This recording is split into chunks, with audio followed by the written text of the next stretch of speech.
Well, they told me some folks was coming by. I'm sorry I'm a little late, but I was out for my afternoon walk.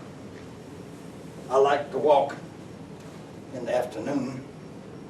Most people like to walk in the morning, but I'd rather do it in the afternoon. Y'all's weather here has been a little funny. I brought all these clothes from Montana, and y'all's weather turned just a little bit. Well, my name is Preston H. Leslie, and I'm glad to see y'all here. I was the 26th governor of this great commonwealth. I hold the distinction of becoming governor 3 ways and being the governor of 2 states. As far as I know, nobody else has ever served as governor of 2 states. I come from a long line of Scotsmen.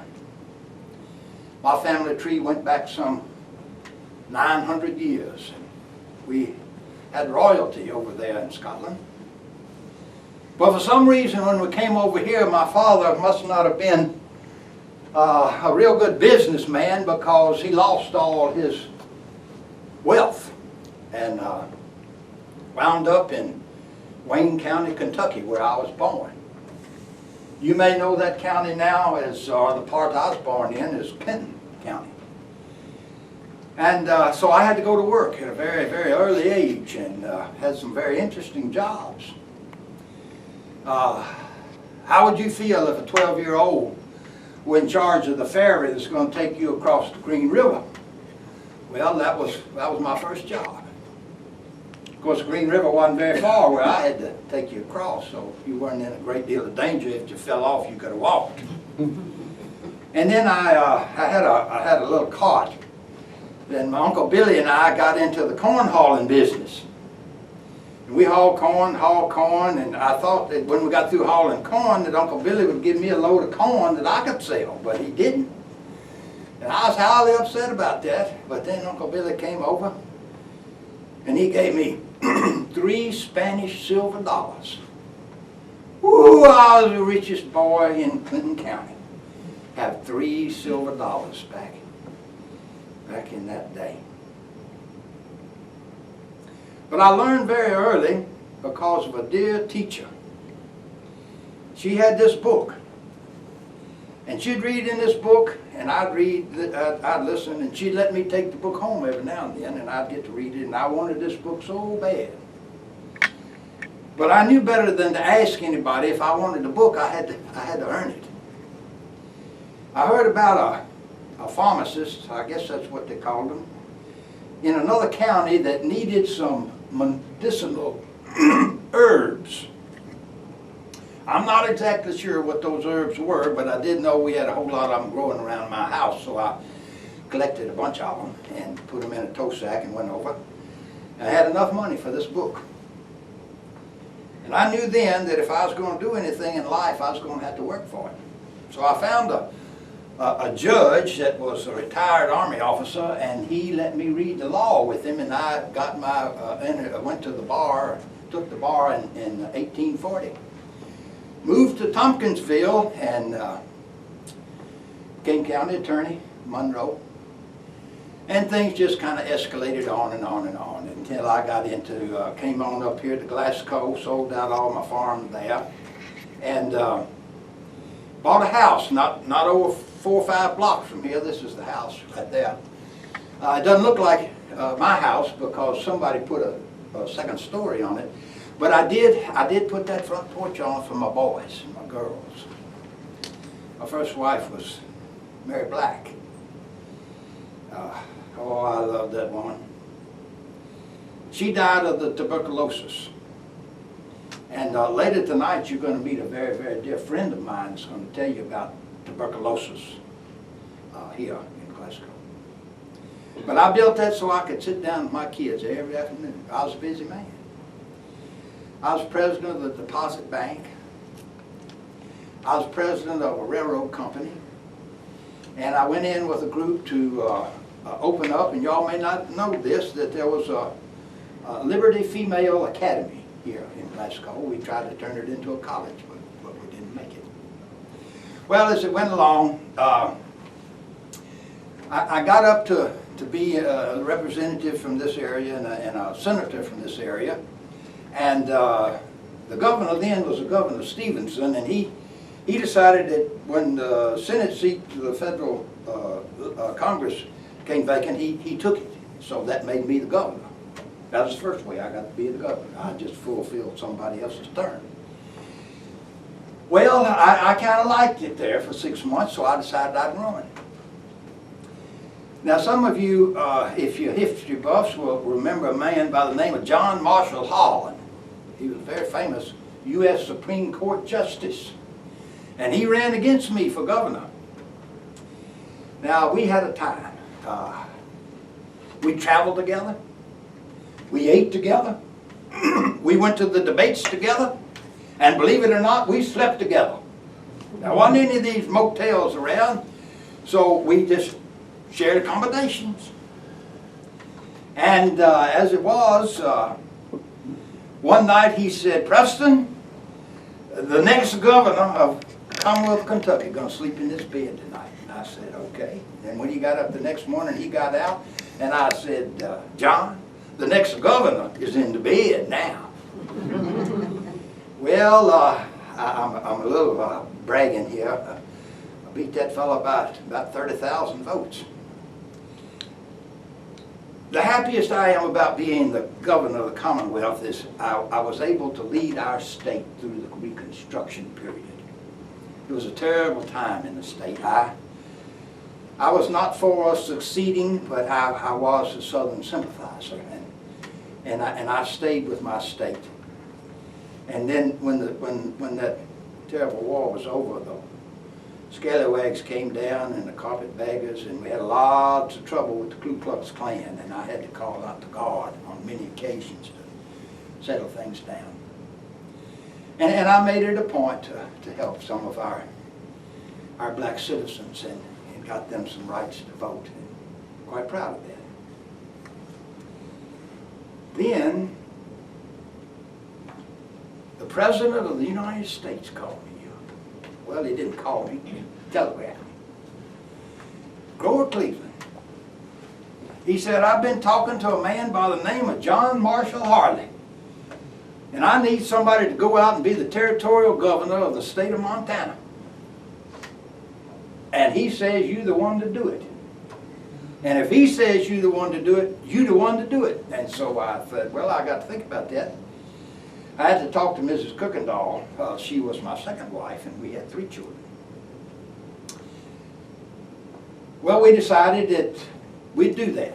So we went out, and for, I think about 1881, I was governor for 2 years, territorial governor. Those folks didn't cotton to me very much. I was a strict teetotaler, and so I tried to get them to shut down all of their saloons, and those people out in Montana didn't like that at all. So the politicos of that state called up the next president, which was Mr. Harrison, and said, "You got to get this guy out of here, and if you don't mind, we'd like for you to just fire him." And so I got fired. I'm probably the only governor that ever got fired, but I did get fired. But that's how I got to be governor 3 ways. And then old Cleveland beat Harrison again, and he called me back up. He said, I'd like to have you to be the U.S. Attorney General for Montana. So I did that. It's been a good life. I think it's been a good life because the good life started right here in the Commonwealth of Kentucky. And I wish I could stay a little longer with you, but I got another appointment. And let me just say, you're going to meet several of my friends tonight. And we used to laugh and joke and have a wonderful time together. And you're going to be interested in everything they have to tell you. And maybe someday, if you don't have anything to do, you can just go on the internet and learn a little bit more about me and my family. And if you have a chance, drive down East Main and you can see the old house. Won't be long, they tell me. You'll be able to spend the night there because they converted it into a bed and breakfast. So thank you so much for coming, and y'all have a good rest of the night. How are you all doing tonight? Good. It's nice to see so many people out here tonight at the Harvest of History here. My name is Henry Skaggs. Now, many of you probably never heard of me. You see, I was a long hunter, and then we didn't get that name because of the weapons we used. We got it because of the duration of our stay. Some of us didn't leave for about 2 or 3 years while we were out hunting. Can you imagine being away from your family for that long? It was hard on us sometimes. I reckon my first trip to Kentucky was about 61. That's 1761. I came again in 1763 to hunt some more. We came back time and time again. The hunting went so well. I was even asked by Richard Henderson and his company to explore the banks of the Cumberland River for him. I reckon it was the fall of 1771 that a group of us made our way to Price's Meadow in south central Kentucky. The hunting went so good, we up and built a skin house on Caney's Fork in West Greene County today to store our deer skins in. A few months later, we built another one at Station Camp Creek. It wasn't always good times. We had our rough moments here and there. One evening, while we were out hunting, some thieving Cherokees came, stole all our pots and kettles, 500 deer skins, and some clothes. I will tell you, I am jealous of you all security systems nowadays because it would have come in real handy back then. After this incident, I went into the Barrens and hunted for several years. I met a fellow named Cater Edwards who lived near the Big Blue Spring and said I could live there with him and his family. Very nice folks. I had been living there a while, and this fellow named Munford turned up who was trying to find papers to prove title to some land on the Green River where he had started a town.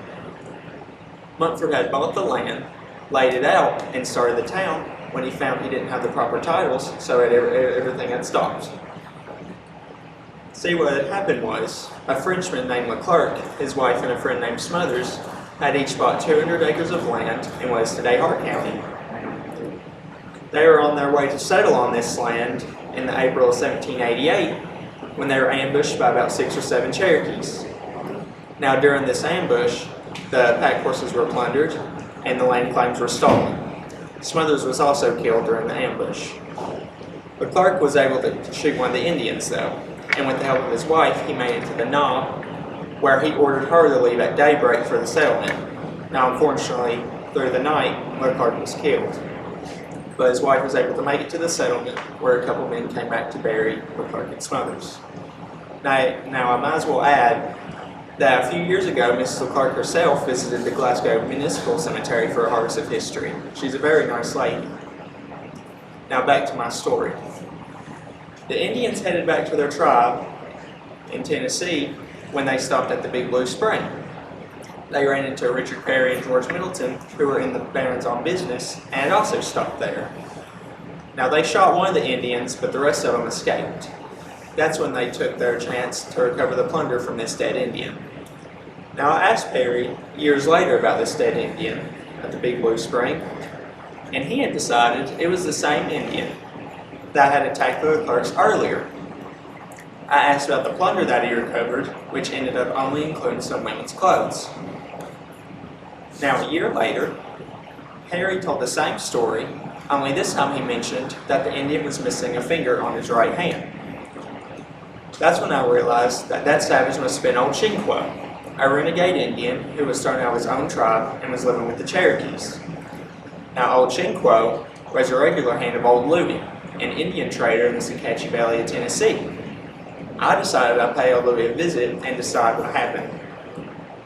Well, Old Louie, that character, he told me that after this ambush, the Indian stopped by his station on the Obese River where he bought a plunder and a couple pack horses. Now, this plunder included papers in French and English. As I examined these papers, I realized 2 of them were title bonds to the land in question. I informed Munford that I had the papers. I advised Mrs. Leclerc of her legal rights. He paid her a fair price for the land, and the plans for the town of Munfordville proceeded. You know, it took me over 20 years to clear up that mess. I guess it was worth it. Maybe some of you came from Munfordville yourselves tonight. Now, I want to thank you all for coming out here to visit me tonight and listen to my story. And I hope you enjoy the rest of your time here. You got plenty more folks to listen to. And I bid you a good evening. Good evening. Maybe after we're done, you can come up and see my wonderful portraits over here. Good evening. I'm Henry Crutcher. I was born in 1776 in Virginia. My father moved us to Elizabethtown when we were young, and I was 30 when I finally moved to Glasgow in 1806. And I set up a little shanty shop not far from here, probably just a stone's throw in that direction towards the square. And then did that for a year and that. And then in 1808, I built a larger building to do my warehousing out of, my selling. And lived there for 8 years with my wife and Polly. And then we built the brick building, which is across the street in the square.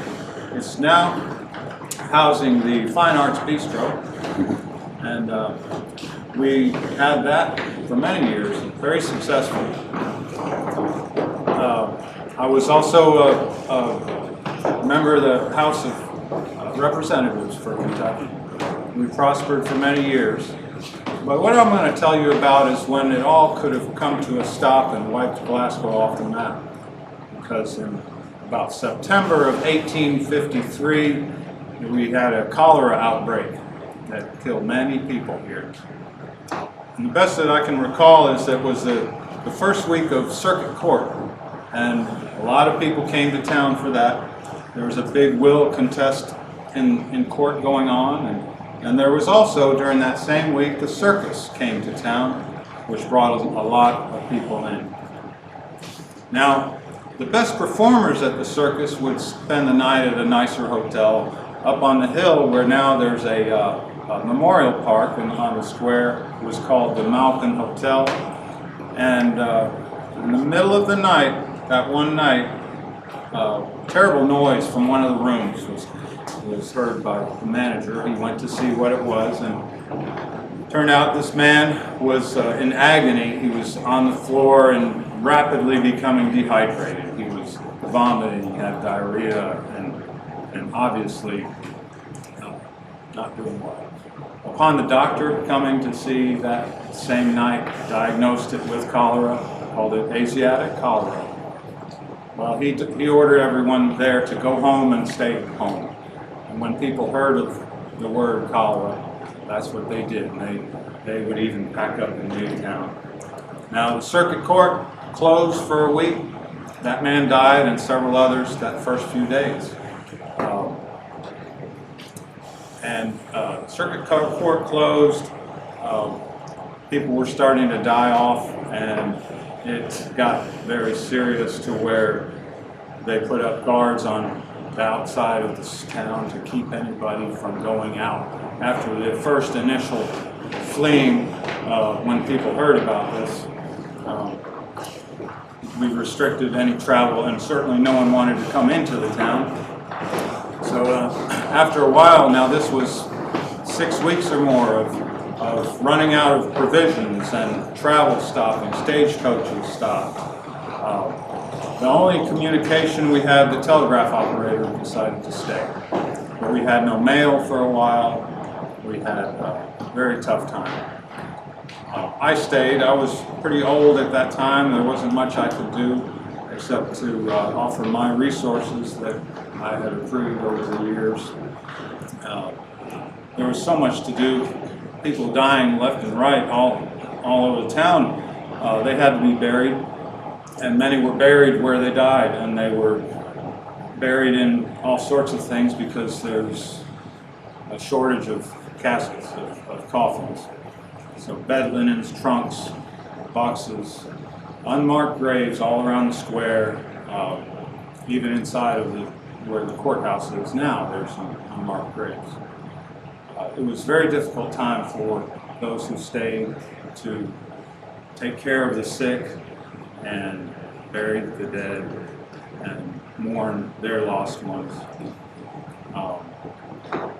Some say it was wicked ways, evil, sinful living or poverty or filth that caused it, but it's pretty well known that it was a circus that had brought it in to this area. And so when all these bodies were out, being picked up, buried, and we had rainwater washing over that, the bacteria was brought down to the wells of the city. Big Spring was, the purpose of Glasgow being where it is because Big Spring is right next to the square, right behind the Plaza Theater. Well, it's ironic that the source of life for this small town was such a source for agony and death back in the 1850s. That was just one of many outbreaks of cholera, the flu, the yellow fever. It took a lot of lives. So I just want you to thank you for coming in and learning about this. And have a good night. If you have any questions, come on up. And my property is listed here on this map of the square. And here's my beautiful wife. I lived in this Spotswood house. Is right across the street up on the hill behind here. Thank you. Hello, my name is Levy Lee Hugh. It's a pleasure to meet you all tonight. It brings back such memories to be back here again. Of course, it looks quite a bit different in my day, but I'm skipping ahead of myself.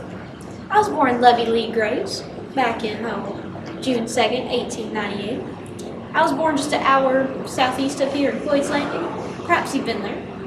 I was raised with my 3 siblings, my 2 sisters, Biddy and Addie, and my dear brother Thomas. I went to Salt Lake Bend School until 1914 when I was in the 8th grade. I married my husband, Mr. Horace Hugh, and we moved to Warren County together. We raised 3 darling little children. Our first was being in the grave so long, your brain just kind of fades away a bit.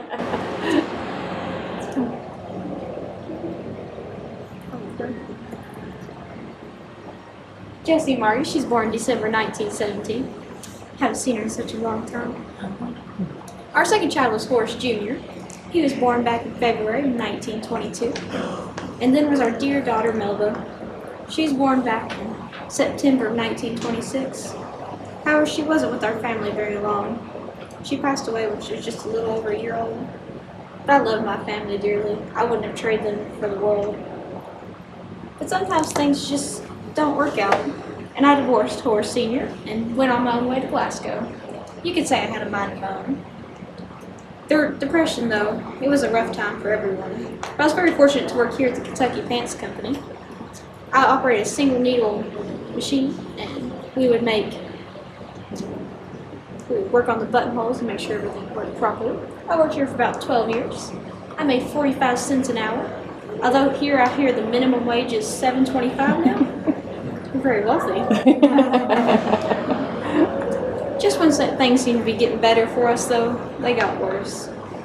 Our dear brothers and sisters in Pearl Harbor, they were viciously attacked by the Japanese. I remember hearing about on the radio, gathering my loved ones close. I loved my family. And it broke my heart when my little baby boy went and served for the military to help his country.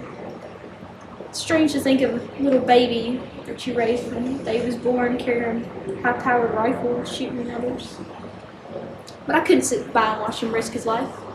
When he enlisted in October 1942, I made it my mission to get enlisted into the Women's Army Auxiliary Corps, which was founded in 1942. And that following year, in September 1943, I enlisted. However, I wasn't your typical whack. I was no spry 25-year-old. You can find my picture here. Hint, I'm the old one. I was 45 years old. I may not have been quite as young, but I had a history of working with the sewing machines, which was really helpful during my time, where I was a salvage technician. We took care of field equipment, but we also worked a lot with the uniforms, making sure they were properly fitting our boys. But women weren't just sewing. We also had nurses. We had communications, such as air traffic controllers and switchboard operators. Although here, today you have these small devices, cell phones. You don't need switchboard operators, though. I don't quite understand that one. But Meanwhile, I was over here sewing together uniforms and cleaning the field equipment. My baby boy was over there in Panama. I worried about him every day, hoping he was brushing his teeth properly and eating right. I know he's a big boy, but he's still my baby. However, my black career was not a boring one. I received several decorations, in my opinion. I received the Victory Medal, the Wax Service Ribbon, the American Theater Ribbon, and a Good Conduct Medal. My first month I was a private, but then I made my way up to a corporal, which I remained for the remainder of my career. However, the war finally ended. We were victorious. My baby boy went on to join the National Guard. I knew he'd be safe there. They were over here in the U.S., not in some foreign country. So I was honorably discharged in November of 1945. I went on to work for the National Stores here in Glasgow. My face was shown in the advertisement in October of 1962. I was quite proud of myself, a working woman. Although I'd never been able to sit still and be pretty. It just wasn't the life for me. I lived to be 69 years old. I passed away on September of 1967. I left behind my baby boy and my little girl Jessie, and 2 grandkids and all my siblings. I miss them dearly. I'm sure you're tired of listening to an old woman ramble. There's plenty more exhibits to show and people to meet. Have a wonderful evening. Good evening. My name is Washington Alexander Huggins. My friends and y'all can just call me Wash. I was born March 18, 1848, to the loving parents of Zion and Becky Everett Huggins. Now, from a very young age, I had a love of agriculture. I suppose I got that from my father. You may know that he has the orchard out on the old Bowling Green Road. As a matter of fact, most folks come far and wide for Dad's fresh peaches and fresh apples. Then other folks come far and wide for Dad's fresh apple brandy and Dad's fresh peach brandy as well. I was educated here in our fine public schools here in Marion County. Spent some time as a young man writing for the Glasgow Times. And going back to Dad's brandy for a moment, I remember during the war between the states, a rebel soldier snuck into our home. Our home up here, we faced the triangle, at the corner of Leslie and Cleveland and Brown Streets. And he snuck in and got a couple bottles of Dad's brandy to sell to some of his comrades. I understand from Dad that when it was found out, he was disciplined very severely by his officers. Well, as I said, Dad instilled in me a love for agriculture. And as I made my transition into adulthood, I knew agriculture would be my chosen career. I'm married, beautiful, intelligent Miss Maddie Kitely, and together we were blessed with 2 wonderful daughters. I bought a parcel of land and moved to the Cave City area, where I was joined and was a member of Cave City Baptist Church, where I served as a deacon for many years. Now, my first adventure in agriculture was actually in the horticulture business, much like my father. My business partner, Mr. Scribner, and I developed a mail-order nursery stock business in which we sent nursery stock to the war-ravaged South. See, after the war between the states, there was much reconstruction that needed to be done. And much of that reconstruction was done with fine nursery stock sent down the old Dixie Highway from right here in Marion County. Well, in the 1890s, I decided that maybe I wanted to get out of the nursery business and back into more traditional agriculture. Burley tobacco, beef and dairy cows, hogs and field crops. So I went to my parcel of land there in Cave City, and that's just what I did. Went back to more traditional farming, as well as raising lots of livestock. I soon realized that as I matured, it became more evident to me that being a steward of the soil was actually a calling by God. And only those folks who are actively involved in the tillage and daily care of the soil can fully understand that calling to stewardship. I realize that we must take care of the resources that God has provided us. For that reason, myself and some of my other comrades developed and started a very first Barron County Conservation Club. So that in this club we encouraged and promoted good agricultural practices for stewardship. Now about this time, about 1914, we heard news that the Cooperative Extension Service had been created. Soon thereafter, a man who would become my very good friend, Mr. J.O. Horning, came to Barron County. With him, he brought the knowledge from the University of Kentucky and their experiment station. He brought the latest practices in agronomy and animal husbandry. And probably the most important thing he brought for me was this new organization for the children in our community, the 4-H Club. Mr. Horning got me involved, and I served as a volunteer for the 4-H Club. Oh, it was so wonderful to be able to instill in our young people my love of agriculture and help to train that future generation of stewards of the soil. Now, I guess what I'm most known for is my love and organization of fairs. Well, who doesn't like a county fair? All the food, and fun, and the fellowship that go involved in a county fair. But what I saw in a county fair is not only a way to bring the community together, but it could be an opportunity or an avenue for agriculture producers here in Barron County to market their product by bringing the best of their best to the fair and putting it on display. They could market their product to other producers and the ladies of the community, bringing out their fine wares that they had worked so hard on, and receive the recognition that they so greatly deserve.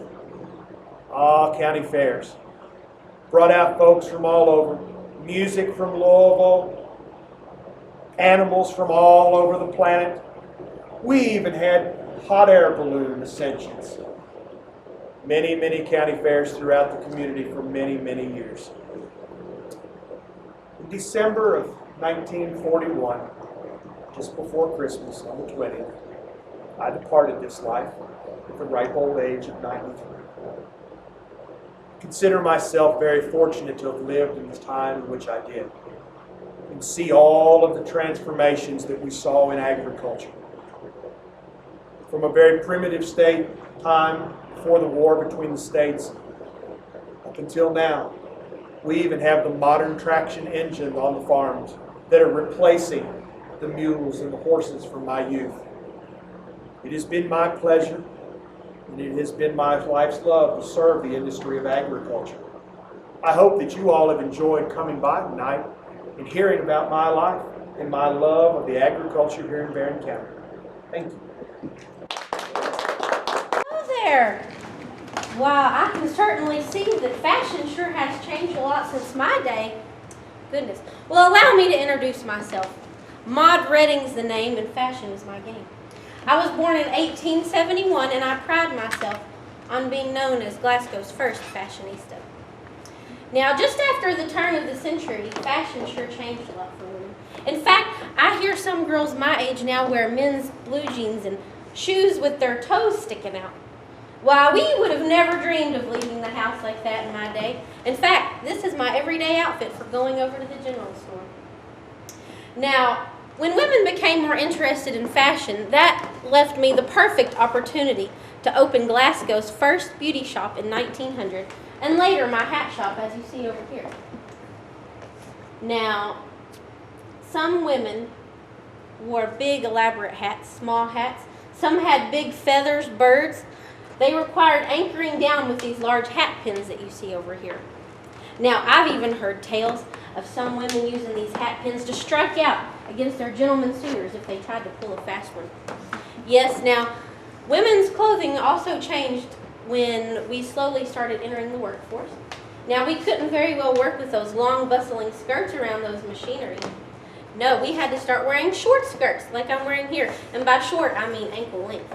Now, you may think that us Victorian women were prim and proper, but I'll have you know that underneath some of those ruffled skirts were hairy legs. Yes, women didn't start shaving until the 1900s. Now, as you can see, hats have changed over the years. If you want to look over here at my hat shop. Now, sadly, hats today are mostly used for necessity, such as for rainy weather, or I even hear of women wearing ball caps if they don't want to fix their hair. Can you imagine? Now, sadly, hats and glamour are a thing of the past and on their way out the door. Well, enough of my rambling. I must finish my makeup. Y'all can head along now.